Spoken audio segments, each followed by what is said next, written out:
Naimbag nga Arabi kada kayo wakapsa. For iti dito nga Arabi, before nga mapantayo iti lesson tayo, iti panagaramid, iti minsay.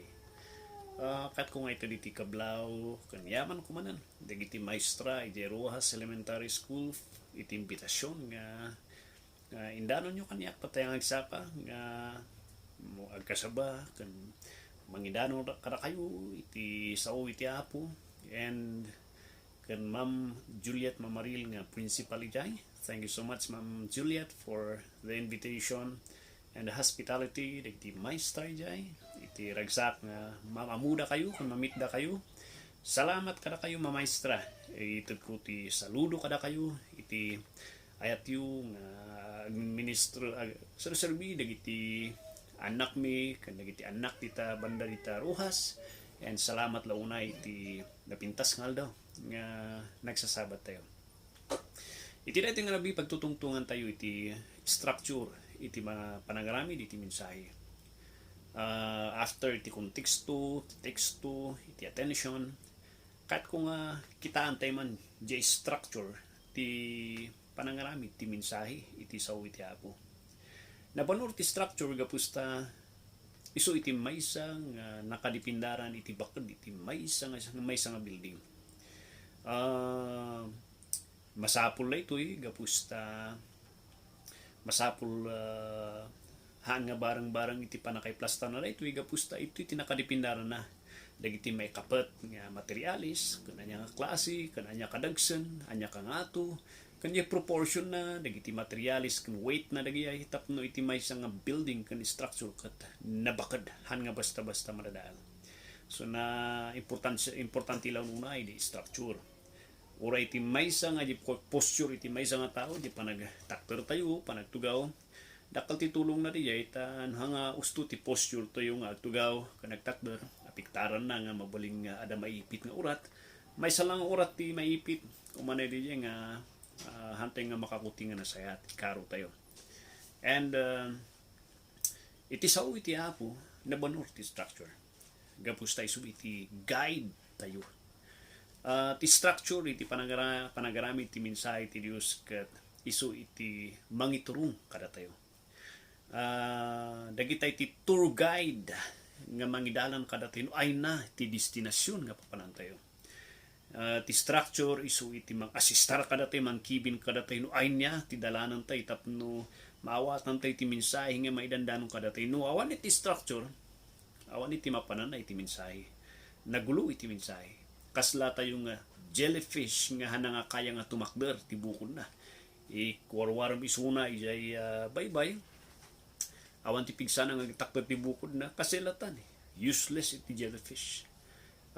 Masapul nga dati amutoy nga basic nga structure iti maysa nga mensahe.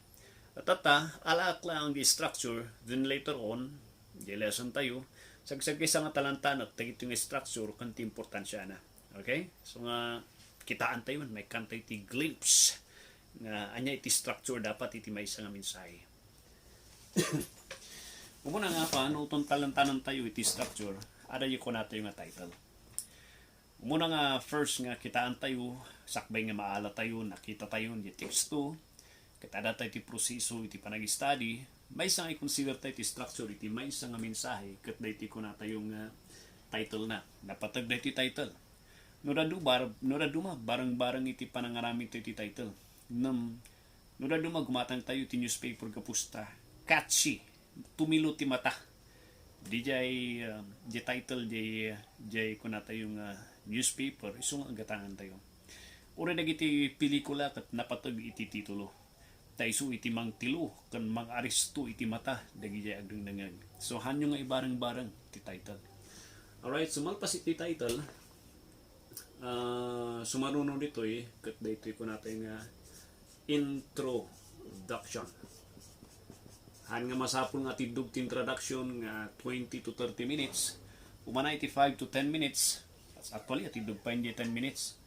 Nung dito introduction nga dito mang-introduce, amu iti dagiti kongregasyon, no anya ti pagtutungtungan tayo. Adu iti rupa iti introduction, adalam tayo to later on. Ngam dito iti mangipakaamu, no anya ti anya iti adalan nyo di nga agsapa, di nga aldaw, kanda iti introduction nga dito, isu ti mang tilo nga dagos, iti atensyon, iti tao. Nohan mo na tilo, iti first impression pa lang, at hanga interesado iti ko, iti tao, nagrigat nga aristoon ti atensyon da. Isu nga napatag, dito ko natin nga introduction. Malpas na iti introduction, sumanunuli ko natin nga proposition, o dito ko natin yung main idea, or di ko natin di pa nang kanang ibagbagak dito iti puso iti mensahe. Ayan, na-summarize dito iti one sentence. Okay, so adatili number 1, number 2, can under the number 2 no kuna tayo nga proposition anya ti pinaka-purpose na apeng nga naisurat, anya ti pinaka-summary iti mensahe nga kahit mo ibaga.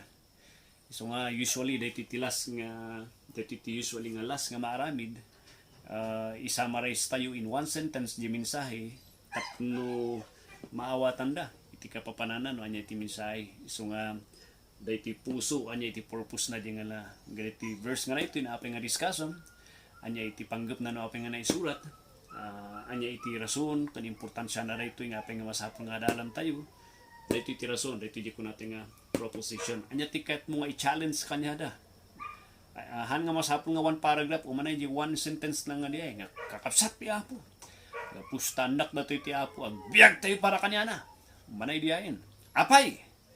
So dito di sumarunon malpas dito proposition adamot di ko nada nga interrogative question. Mabalin nga dito ikot optional dito or haan optional. Usually no J proposition mo kat kunam nga agbiag tayo ti apo apay nga masapong agbiag tayo ti Dios dia J proposition, J question, J follow-up question nga subsuportara na J proposition. O kuna tayo kat masapong agbalingan aligtak tayo nasiglat tayo nga Kristiyano apay di J interrogative apay nga masapol. Or kung natin ko, anya ngayon ti kasta tayo nga agbalingan, naaliptak kung nasiglat tayo nga Kristiyano. Anya ti rason. So, di jay ti ko natin nga interrogative. So, aday ti dua talunga point nga maadal tayo di bersikulo. Nga isusuro na kada tayo tap nagbalit nga naaliptak. Nga di pa ni ti apo. So, di jay ti ko natin nga interrogative question. Lawag di sumaro no. Dahil ti ko natin nga points.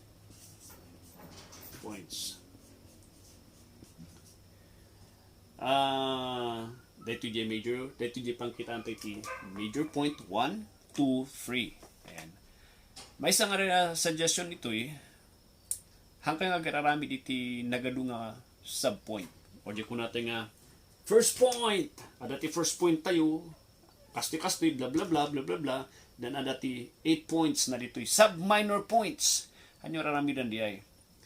Mas may mayat nga oray may salang di jay adati talo nga minor point na okay lang di ay nung mabaling nga ialam lang nga may salang nga point di ay number 2 naawan ng ti minor point na mas may mayat nga maawatan iti dagiti adipon iti apo dagiti anak ti apo agdangdangag.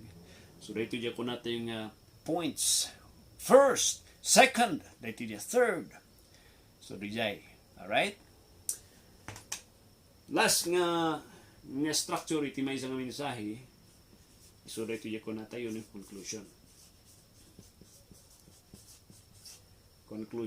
Dito yung summary iti amin nga imbang nga road. Dito iti naadal tayo agbiag tayo ti apo ti para ti pakaydayawan na kastoy mabaling i-review mo points mo ya kasatno nga marami tayo di ay first, second, third nga road kapsat kastoy ti karit kada tayo. So dito iti structure. Mabaling ako ng mga title na kat ay introduction na kat 5 minutes. Dito proposition kat 3 minutes. Dito interrogative question 2 minutes. Dito points siguro per every point nga mai-discuss mo kat 5 minutes to 10 minutes. So na dati talo nga point mo 5, 10, 15. So 15, 20, kas lang mababot ka ti 40. 30 35 to 40 minutes. Pati ti conclusion, kung mga 3 minutes di jay, tapno na organize. So masapol na ito structure nga dito, tapnuhan nga at iduguna iti mensahe, may cut di jay hang importante nga masapul nga maingayon di jay. So dito ko natin nga guide lang dito Guide lang dito no ada ti daldalan pa iti apo kanya nga ingayon mo ijay, mabalin mat nga ingayon mo. Dito iti basic nga guide, iti panangarami diti mensahe, the structure. Ada di title, ada di introduction, ada di proposition, ada di main idea or di puso iti mensahe. Ada mo ti natin interrogative question, ada mo ti points tayo, kundi conclusion. So dito aralan tayo to, di kasat no iti importansya na di title, introduction, anya ti kapangalahan tayo ti introduction, kasat no ti panagarami ti introduction, proposition, kundi iti daduma, kalkalam tayo, i-dissect tayo mat dito yung structure tapno, nalawlawag pa kan klaro. Dito yung arabi, laglagi pa nyo, kas may isang preacher, masapul ada iti structure nga guide tayo iti panagarami tayo iti mensahe. So dahito iti may isang pagadalan tayo kung naglagipan tayo, iti may isang mga kasaba masapul nga ada ti structure tapno ada ti guide na nga ipasyar na kan idalan na dagiti anak ti Apo nga agbiagda kan nalakang maawatan da ti mensahe ti Dios. Han nga magbalik uray ti nukit kitaan tayo, uray dagiti barko, pang kami di Visayas idi nga eskwelahan mi. Han nga magbalik nga apanlat nga agdalyasat iti barko iti kahit nga papanan. Uray ti barko ada ti kalsada na, nga ada ti ruta na nga sursurutan na di baybay. Tapnuhan nga may awan kan may aday iso na ti ustong nga ruta na kan may spal di barko iti aksidente. The same lang, tiruplano, aday ti ruta nga sursurutan na, nga masapul agistik iso na, or else, madisgrasya iso na no nga surutan. Ada ti kalsada nga naiturong nga surutan na, and he must stick to it, di kalsada nga diay. Kada tayo mga Kristiyano, iti panagarami da kayo nga leaders, ada iti structure, and masapul amon nyo diay. So dahil iti basic nga structure, no next sagsagaysaan tayo, dagi basic nga structure nga diay kanti importansya na. Tahan nga mabaling nga barang-barang dagi. God bless kakabsat, ni Apo Diyos, iti mangitid tal na kanina na kada kayo, iti dahi nga rabi. God bless.